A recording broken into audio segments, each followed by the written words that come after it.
All right, what's going on, you guys? Nick here on Nick Strength and Power. So in this video, I wanted to make kind of a countdown of the top 3 best vacuum posers of all time. And the reason being is because the vacuum pose is a great classic aesthetic pose that I think we don't really see much of anymore because bodybuilders simply can't pull it off. So I wanted to count down my top 3 and why I think they are my top 3 because of their overall impact of the pose, their overall ability to pull off the pose, and the overall success they had in their bodybuilding career with that pose, all factoring into how they place in my top 3.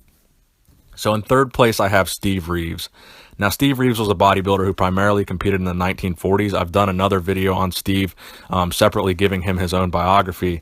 But he claims to have been a lifetime natural bodybuilder. And the reason I have him in number 3 is because he was really the originator of the hands over the head vacuum pose. He's one of the first bodybuilders to popularize it and pull it off very well. And he's one of the first guys to really make that one of his staple poses.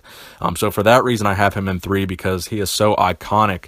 And the pictures of him pulling off that pose are so iconic of, classic bodybuilding history. I feel like that puts him in a solid third place for really popularizing the pose. So some important shows that Steve Reeves has won: the 1947 Mr. America, the 1948 Mr. Universe, the 1948 Mr. World, the 1949 Mr. USA, and the 1950 Mr. Universe. So back in the 40s and the 50s, Steve Reeves basically won every title that you could possibly win, and he claims to have done it naturally. So keep in mind the Mr. Olympia competition didn't come around until 1965. So at that time, Steve Reeves was basically racking up every single win that you could win in the sport of bodybuilding, and he was doing it oftentimes hitting that classic over-the-head vacuum pose. It's also important to note that he was 6'1" and only 213 pounds on stage at 6'1". So in second place, I have Brian Buchanan. Now, some of you guys may not have heard of Brian Buchanan, but he is infamous for the tiny waist that he brought to the stage. It was absolutely, by many measures, the smallest waist of all time. Now, there are some rumors that his waist was only 26 inches, but for those of you who don't really know much about waist measurements, that's an insanely small waist measurement. But there are some rumors that it was 26 inches. Now, it has been officially measured at under 28 inches, but I'm not going to go out on a limb and actually say 26 because that's extremely, extremely small. But to his credit, his waist was very tiny. And he also claims to have had this small waist with a 57-inch chest in the expanded poses. So 57-inch chest all the way down to a potentially 26-inch waist. As you can see, his V-taper, it was absolutely one of the best of all time. Again, like I said, one of the smallest waists of all time. Some important competitions and titles that Brian Buchanan has won: the 1984 NABBA Mr. Universe, the 1984 NABBA World Championships. He also boasts a 7th place finish at the 1988 Mr. Olympia competition, an 8th place finish at the 1989 Olympia competition, and then he would win the NABBA Universe again in 1995. So he also had some decent longevity to his career. He had over a 10-year career and some very good titles that he won during that career. And just overall, looking at his physique, every shot where he can pull off that vacuum pose, he pulls it off in an incredible fashion. And for that reason, I have him in number 2, just due to the sheer impressive nature and the impact that that pose has for him. Because he can pull it off so well in the front double bicep shot where he hits a vacuum, which is something a lot of bodybuilders can't do. A lot of bodybuilders have to put their hands completely over their head and behind their head to really pull off the vacuum. But he was able to do it in the front double bicep pose, which is very, very impressive. So Brian Buchanan is number 2.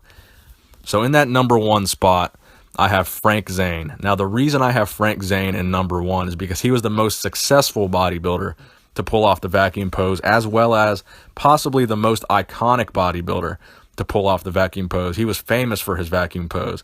So Frank Zane obviously won 3 Mr. Olympia competitions in 1977, 1978, and 1979. So obviously, of the bodybuilders that I mentioned before, he is the most successful to pull off the vacuum pose. And of the photos that we see from the classic, bodybuilding days, the photos of Steve Reeves, or the photos of Frank Zane hitting that classic vacuum pose in black and white, is probably one of the most iconic vacuum pose photos of all time. You can see it right now. So in addition to those 3 Mr. Olympia competitions that he won, he's also won the 1968 Mr. America, the 1968 IFBB Mr. Universe, and then the 1970 NABBA Mr. Universe. So he was also 5'9" and only 185 pounds on the Olympia stage. He boasts a 29-inch waist and a 51-inch chest, and he only got up to 200 pounds in the offseason. So this was a guy that was pretty much aesthetic year-round and placed a lot of value and emphasis on the ability to hit that vacuum pose by not getting too heavy and not getting too big. And that's the reason he was able to pull off that pose in such a spectacular fashion. So that is my top 3 guys. My honorable mentions include Lee Haney, Sean Ray, and Mike Mentzer. The reason I didn't have Mike Mentzer in my top 3, I was going to have him in there, but the reason is he mostly pulled off the vacuum pose during the crucifix pose. So the crucifix pose is actually a separate pose from the vacuum pose, but he would often hit that vacuum while he hit the crucifix. So for that reason, I have him in my crucifix video and not the vacuum pose video. Lee Haney, I believe, did pull off a very impressive vacuum pose as well. Obviously, he is an 8-time Mr. Olympia winner, but I still think he wasn't as iconic in the way that he pulled off that pose and the impact that pose had as Frank Zane, because Frank Zane, I think, really owns that pose, and Frank Zane did the best job of pulling that pose off. So thank you guys for watching the video. Please give it a thumbs up. Please comment in the comment section below who you believe had the best vacuum pose of all time. Thanks for watching. Nick Strength and Power, signing out.